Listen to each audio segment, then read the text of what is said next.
So the issue of the ministry itself, yes. You left the ministry, I'm sure you've been watching from afar what has been happening. What do you make of your successor? How's she been doing? Well, you know, there's a program, there's a program of work, and you have to, you just have to apply and make sure that is implemented. I was worried and concerned about the COVID lockdown period and the way the food was disbursed. Tell me what challenges you had with the disbursement of the food. The challenges, the fact that the objective, to my understanding, was to be able to cater for vulnerable, old people, sick persons, persons with disability, and persons who could not afford to feed themselves because of the lockdown. The method for distributing the food was very, very poor. The quality of the food was also poor because it didn't take into consideration the peculiarities or the needs. It didn't seem like it was well thought out, and the needs of the beneficiaries, the needs of those who were getting the food was taken into consideration. It could be for all persons. Some have some are diabetic, some have hypertension, some may have dietary issues like, sugar, salt, and all that. So it would have been better for that money that was used by the MPP government for them to have actually bought dry rations, rice, beans, rice for carbohydrates, beans for protein, maize, and all that, and let the people cook the food themselves. But these are people who live on the street. The Karaye at Dakuman sleep in the fuel station. Where would they cook? So now that there's lockdown, how are they eating? They buy food. Yeah, but they also cook food. Or why not give them money?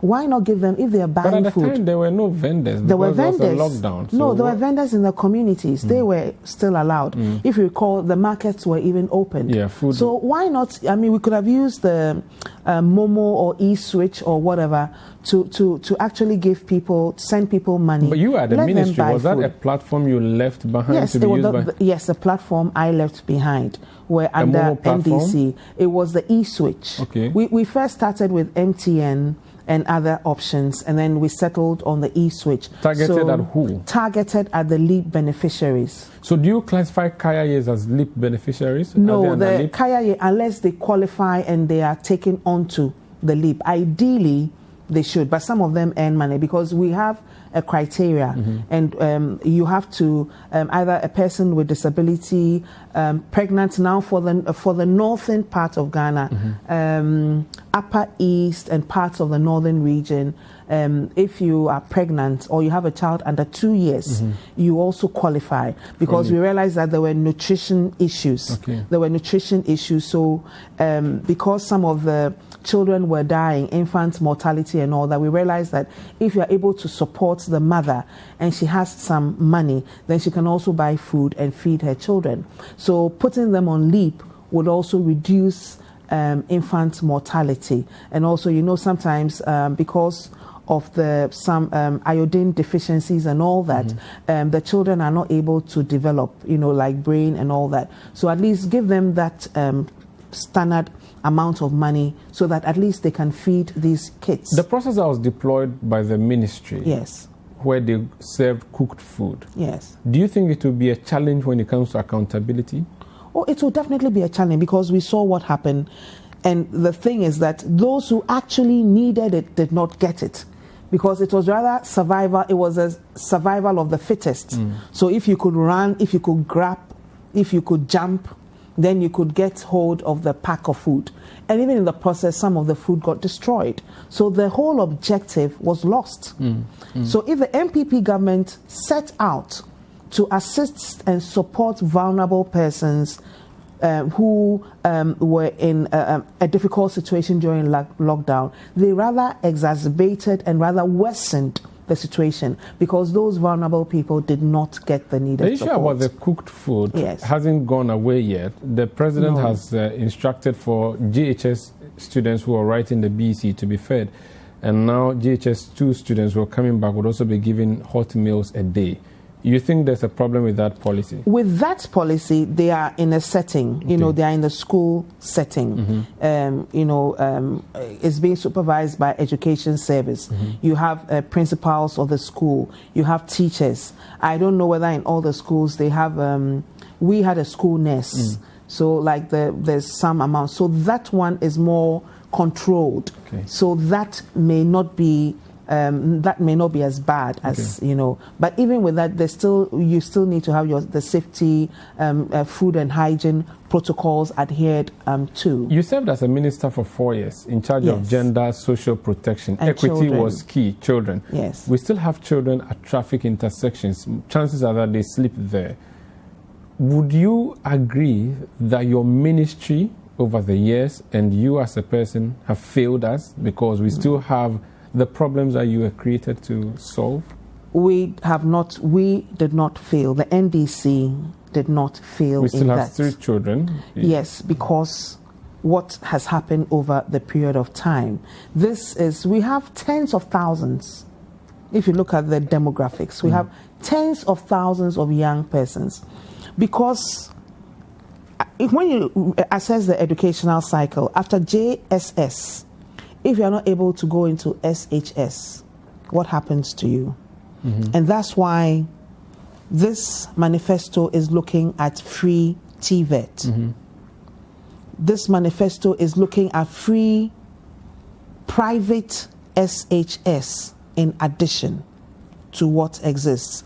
And that's why this manifesto is looking at a better education, a better SHS that will capture more people, that will ensure that there's more space, there are more facilities. We'll launch into the manifesto more, but I just want to have an understanding of what the general policy of removing people from the streets has been and how this has been implemented. I don't know for MPP what their mechanisms are. What our strategy was as NDC under President John Dramani Mahama was to work with the social services, make social services in charge. And social services would get the children and would actually do a social inquiry report and then find out whether their parents can be traced, whether they've dropped out of school and all that. So we even had a program where we had about, 50 to 100 children off the streets and back into school around the Opebia house, that intersection and different places. So there was a whole program for that. And they would be screened, would find out where their parents are, they would trace. If it's not possible for the parents to look after them, they could go into homes and they could go with relatives. But the social inquiry report was helpful. And we made sure that they went to school. So it was a whole program, but unfortunately... F-cube means education at the basic level is compulsory. Yes. Yet we see children who don't go to school. If a child is not going to school, shouldn't the parents be arrested? No, the parents should not be arrested. What should happen? An assessment needs to be made first.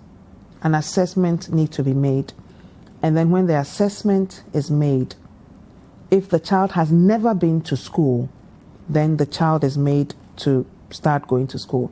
If the child has dropped out of school, then then the child has to be readmitted into school. So there's a need to find out what the problem is. But then the parents should be held responsible, but not actually just going to pick up and arrest. It may warrant that. Okay. But then the first would be to conduct an assessment to really find out what the problem is and make sure that the child is taken into care. So social welfare takes the child into care, secures the child's safety, secures the child's mental, physical, and the well-being, and then does an assessment. How come that child is on the street? What has happened? Maybe the parents have died and all that. So when social welfare does that assessment, then they make recommendations. So if the parent has to be penalized or whatever, we have the family tribunals under the court system that will deal with that. And even under the district assembly, we have child panels. So even at the district assembly level, the child panels can also take over and actually address the situation. On the issue of child marriage too, have you had it difficult dealing with it, considering that a lot of them are cultural issues? Did you find it as a conflict between the law and culture, and how easy has it been or difficult has it been? Well, in fact, that's been one of the NDC government's major achievements, because if you recall, the NDC government under John Dramani Mahama came up with a child marriage strategic plan, and that had never happened. So where it was supposed to be what? A child marriage strategic plan, that this is what we're going to do in Ghana to reduce child marriage. Not promote it, so it's not like you're going to allow for people to get married as children, but that this is what we're going, that the law says that if you're not 18 years, you cannot get married. But where I think 1 in 6 have actually married and all. I can't remember the age, like older women, 1 in 6 were married below 18 years. So the issue was that we need to, how do we address? And actually the rural-urban migration, that was one of the push factors, that there were girls who were actually fleeing and running down south to avoid child marriage. So then there was a need to look at that. And so what the NDC government came up with, that was in 2016, was a strategic plan, a 5-year strategic plan to address and reduce child marriages.